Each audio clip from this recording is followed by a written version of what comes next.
All right, folks, new and improved roast coach here. I was going to roast Jerry Jones for trading Micah Parsons, but come on, roasting Jerry is like microwaving fish. Too easy, too stinky. So this week, with Philly playing Dallas for the season's first game, let's talk about why Philly fans are the most ungrateful psychos in sports history. Look at me.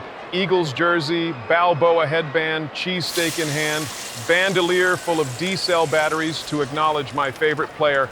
I came prepared for Philly games. Let's do it.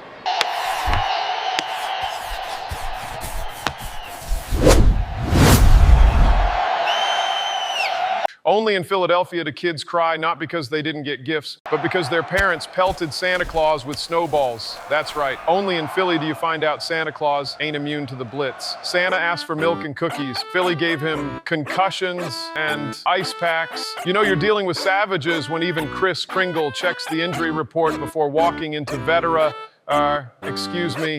link. Then there's the time Michael Irvin went down with what looked like a career-ending neck injury. Nothing screams city of brotherly love like celebrating spinal trauma. Medical staff rushed out with a stretcher. Philly fans rushed out with confetti. Medical staff are strapping Irvin to a stretcher, and Eagles fans are like, this is the best halftime show ever. The NFL calls it the darkest moment in fan history. Philly calls it Sunday. The other city celebrates wins with parades. Philly, they grease the poles so fans don't climb them. Only in Philly is the grocery store on speed dial after a playoff win. That's how feral this city is. And the cops have an invoice that literally says 10,000 gallons vegetable oil. Every victory smells like bacon because of the poles. Philly has Super Bowl rings and light poles with better skincare routines than the Kardashians.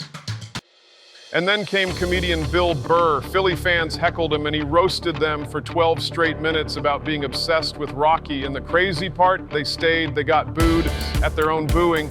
Philly's the only city that worships a fictional boxer more than their real athletes. Philly had so few sports heroes, they had to invent one on VHS. They don't know their own mayor's name, but they know every word of Eye of the Tiger. Some stadiums have luxury suites. Philly had holding cells. Philly fans are so rowdy, the old Vet Stadium had an actual jail and courtroom inside it. Other teams sell hot dogs and beer. Philly sold hot dogs, beers, and bail bonds. Only Eagles fans can get arrested, convicted, and sentenced all before halftime. One headline, fan vomits on 11-year-old girl arrested. Only in Philly is projectile puking considered pass interference. Another classic, Eagles fan punches police horse arrested. Congrats, you just got ejected for unnecessary equine roughness. They don't do fan of the game, they do defendant of the week. So yeah, Philly fans, ingrates of the highest order, they'll boo Santa, cheer paralysis, riot, win or lose, grease the light poles, and worship Sylvester Stallone over their own team. And don't get me started on the other Philly franchises. The 76ers are allergic to second rounds. The Flyers haven't been scary since Slapshot. And the Phillies, well, at least cheesesteaks don't choke in October. I'm the roast coach, battery strapped, cheesesteak loaded.